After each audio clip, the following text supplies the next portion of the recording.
Hi, I'm Brian Baxter, and this is a creative InnerView. Today we have with us Alessandra Moctezuma, who's a museum studies professor and gallery director at San Diego Mesa College. Alessandra, welcome. Thank you so much for having me. Oh, absolutely. So let's start from the beginning. So what started your creative journey? Was it when you were younger? Well, I grew up in Mexico City, and my father was an artist and filmmaker, and my mother worked at the Museum of Anthropology, and she loved fashion. So I grew up with art and with theater and with film. I would go with my mother to the museum, and she would have me just walk through the halls, and so I would see all the beautiful pre-Columbian pieces, and then I would take classes with some of their artist friends that had camps for the kids, and then I would go to my father's film studios and see the film, and he was also on TV, so he would take me see his TV programs. I would also they would bring me to theater, to art exhibitions. And so I grew up surrounded by art and performing arts. And I just thought, well, that's what I'm going to do because it makes sense. Right, a lot of exposure to the arts. That's great. So did you start with that idea when you went to college or when you went through school? I really love drawing and photography. And when I was in high school, I took a lot of classes. I even now remember I did a workshop at the LA County Museum of Art at the Getty that was offered to high school students. And so I was pretty good at drawing, and I would also take classes with my father, who wanted to get back to art. And then when I started college, my mother was a little bit against me being an artist because she thought I was going to starve. I mean, she knew a lot of artists, but she said, well, they come from wealthy families, so that's why they can be artists. And so I began my college studying fashion because I was going to go into costume design. But then I realized that what I really loved was art and painting. And so I transferred to Santa Monica College, and I just told my parents I'm going to pay for school on my own, and I'm going to do what I want, which is art. And I had a wonderful, wonderful art teacher at San Diego and Santa Monica College, and they really encouraged me. And then I transferred to UCLA, and I did my bachelor's in art there. I studied with Nancy Rubens and with the Yamamoto brothers and Don Suggs. And so they really introduced me to diverse types of art, which was perfect because I was also thinking of like filmmaking. So I was able to do video and other things. So that was my goal to go and become an artist. And I thought, well, maybe I could be an illustrator, or maybe I could go work in film to make a living. But then when I finished my bachelor's, a friend of mine was going to Costa Long Beach, and she invited me to paint a mural in the summer with another artist. And that's how I learned about the fact that you could get paid to paint murals. Right. And then this artist, Eva Cockcroft, who was doing this mural in Long Beach, introduced me to Judith Baca, who had started a whole organization, a nonprofit in Venice, California, called the Social and Public Art Resource Center. And their focus was to hire artists to paint murals all over the city.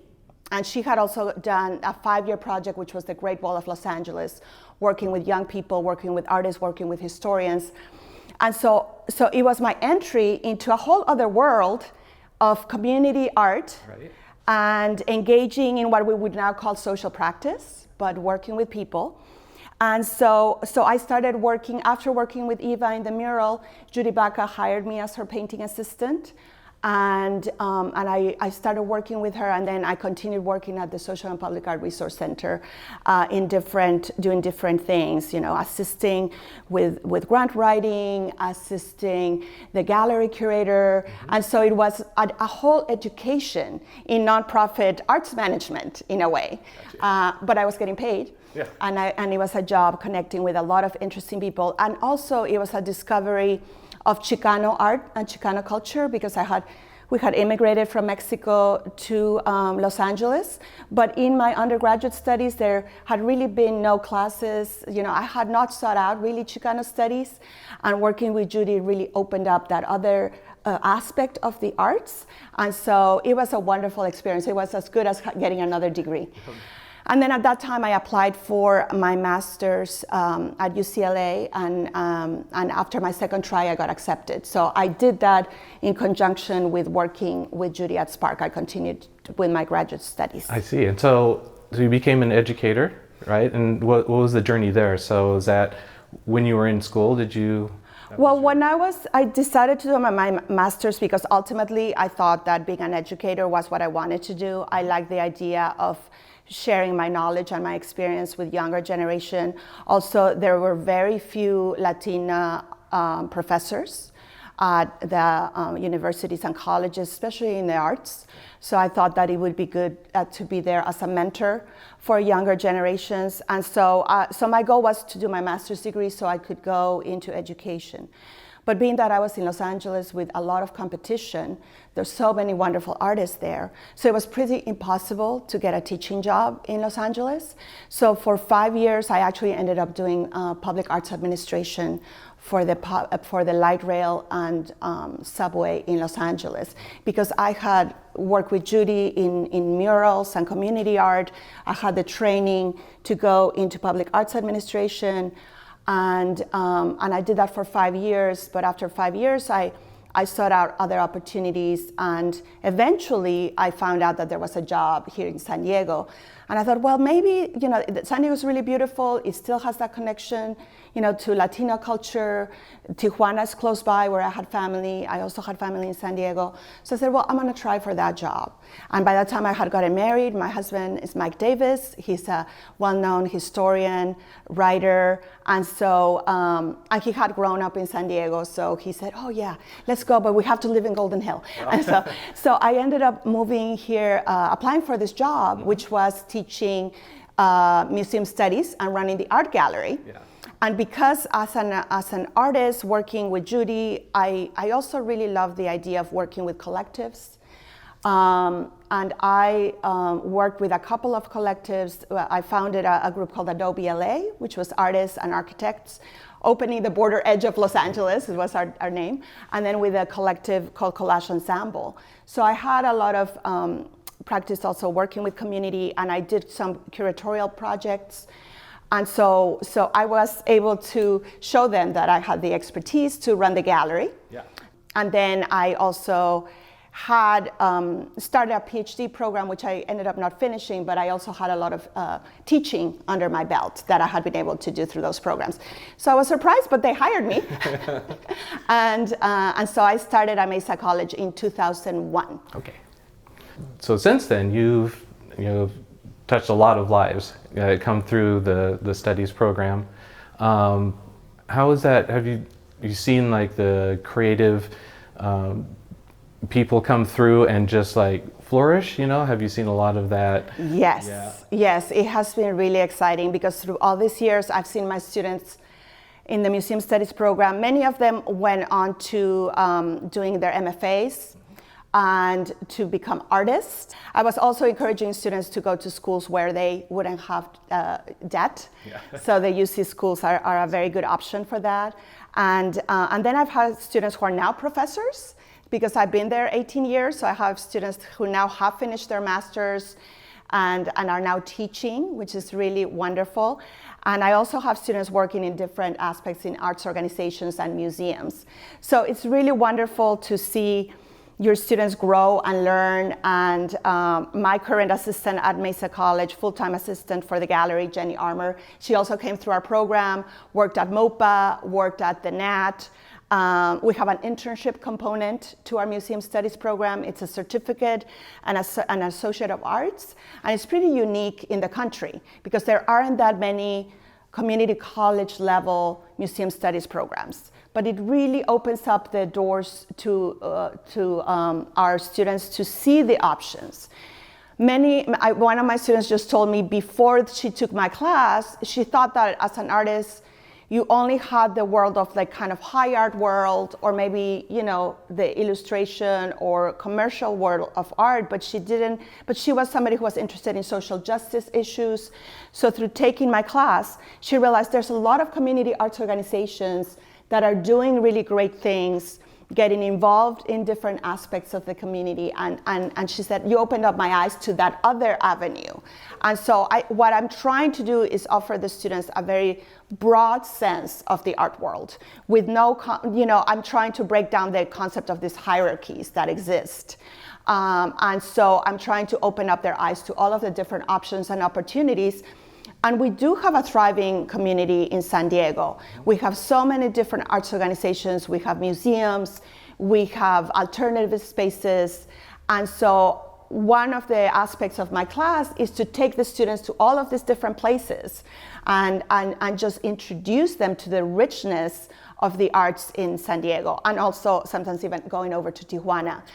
And we have LA, which has its gravitational pull. So all of these students will think, oh, I have to go to LA. But I said, while you're here, there's so many things that you could do. And there's a lot of supportive people here in San Diego. Great. And I love what you do. Thanks. Because you do a lot of encouraging people to see what's out there by doing your coverage of all of the art exhibitions that are going around in the city, and it just opens people's eyes. And by putting it in Instagram and social media, people in other places can see, we have a thriving art world here in San Diego. Yeah. Speaking of art world, you are an artist too, and you brought a couple of pieces, so why don't we talk about those? Give us a little background on what you have here. Sure, I have, it has been hard. As soon as I joined Mesa College, it was such an intense experience to build the museum studies program and run the gallery that I had twins in 2003. Oh. So I'm also a mother. So that kind of took a lot of my life space and emotional, space. And so I kind of, put my art in the back burner. But just recently, I've been going back and starting to do more work. And I've always been interested in surrealism and also in political work, whether it's talking about identity politics or in the vein of feminist art.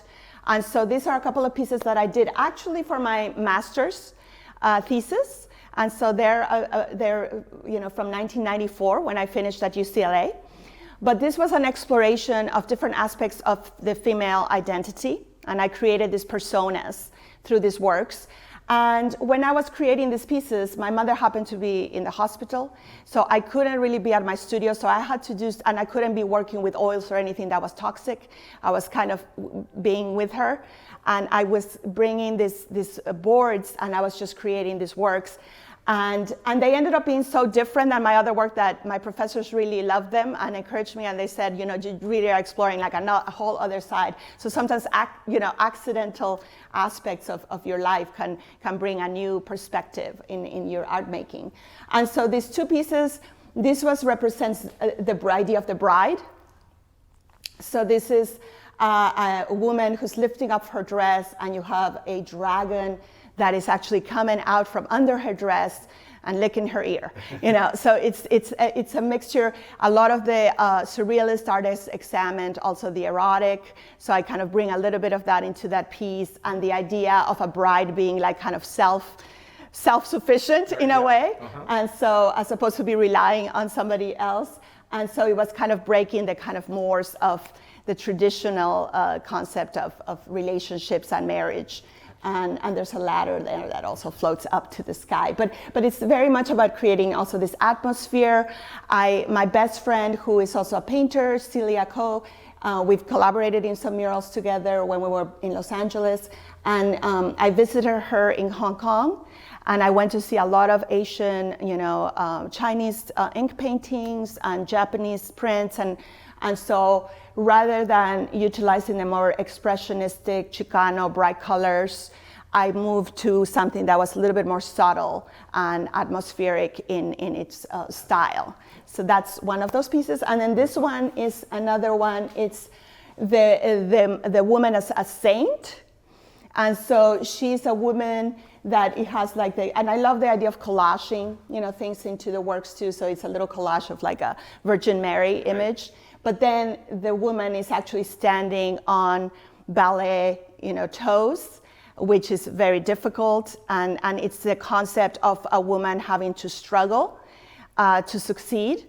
And then she's also dancing on a table that is wobbly and that's like floating. And so this whole concept of the challenges that you face as a woman in society represented here. And then there's these hands that are kind of holding her up. There's some kind of inner power that's helping her through these. And then you have the lipsticks that become bullets, which is also talking about, other ways that we fight. Bullets being a very male, but the lipstick, I always I remember I love some of my professors. Nancy Rubens never wore makeup, but she wore bright red lipstick. The women I had seen a film in the concentration camps. Sometimes they would bring a lipstick so that was their way of fighting back. And so that is very much, part of that piece, the woman as saint and then the woman as the bride. And I did a whole series of the woman as mother, which has, ended up I used a picture of twins from the Drosty chocolate box, the boy and girl twin. And this was in '94, and then ironically, 2003, I had a boy and a girl twins, James and Cassandra. So it's painting as prophecy kind of too. That's funny. So you also have juried some big shows here in San Diego too. So how do you find that as a creative challenge? Do you see that as something that you have to use your creativity to do the jurying? Yes, I think very much so. I think, as a curator, you're seeking out artists and you're trying to put their work in the best light. Mm-hmm. So as a curator, in a way, you're jurying their work, whatever you're selecting to be exhibited in the galleries, and you're creating a narrative. And as a juror, also, you're doing a similar thing in that you're looking at different artists and you're picking out the ones that can bring out a cohesive story in the show that you are jurying or curating. So I've juried for the La Jolla Athenaeum and for many other institutions, and it's really exciting, and it's also a type of process that I try to replicate for our class, our museum studies class. We do a call for artists. We come up with a topic, and we engage in a conversation about the artworks that we see that were submitted, and that way I teach the students about that process of editing, of figuring out. And sometimes it's not that a work is not great. It's just that maybe it's not appropriate for this topic or this theme. Making the students understand that is also important, to know your audience. And as a curator and as a juror, I also try to connect with the artists, but also with the audience. So you give them the tools and then give them a little autonomy to use that knowledge and make the selections. And make the selections, yes. Yeah. So I try to really work in a collaborative mode, right. Which is, it's a part of being in the arts, because we always think of artists. Yes, artists work on their own in their studios, but there's so many aspects of working in the arts that are about working as a team and working collaboratively. So I really try to encourage that in the students. Yeah. We have a big community in San Diego. How do you feel that the creativity is in San Diego? Do you feel like we have a good art community? I think we have a very rich community. Yeah. And I think that we have a lot of different types of art. And I think that what happens sometimes is that we get stuck in our little ivory tower, and we separate ourselves. And I think it's just a matter. What I try to encourage my students to do is to get out and see what people are creating, because you have a lot of different approaches to art. You have the Museum of Contemporary Art, you have UCSD, you have Quint that tend to be more conceptual type of works. So I tell the students, when you're thinking of going to graduate school, those are places that you want to look at. But then we also have a thriving arts community with the more experimental galleries, with Bread and Salt, with the artist residencies, with Lux, with also communities here at the Studio Door, with communities of artists that are also engaging in a conversation and working together. And I think that it's also to counter the idea, yes, to be an artist, you're in your studio working, but it's the dialogue that you engage with others that I think really is exciting and really brings your work to the fore and really makes it relevant. It's that conversation with others that is really important. I now realize that I always loved in creating, connecting with others. I've always worked with collectives, and I understand that I have some of my friends who they just want to be in their studio and very focused, and I really admire that. Because I don't have that kind of focus. I'm more of a person that loves to create with others. But I think there's a good part of that in that that's what can kind of fuel the social engagement and the communication. And you need that because we can't all be just in our studios making work. You have to make the work come out and connect, in some way. So where can people find you online? Well, online I'm on Instagram as Alma Gratia, and that's where I have more of my art coverage of the art, some of my artwork, some of the clothes I wear. I have a lot of fun with that too. And I do, just like you, like to go see a lot of exhibitions, and I try to document those and present that work on my Instagram. And then you can also find me on Facebook for more of like a political side of me. And of course you can go and find me at Mesa College in the art gallery. You can join us also on Facebook. We have a Mesa College art gallery page, and we have the Instagram page, and we have fabulous exhibits showing local artists all throughout the year, so you can also come and visit me there. Yeah. Well, thank you very much for coming by and talking to me.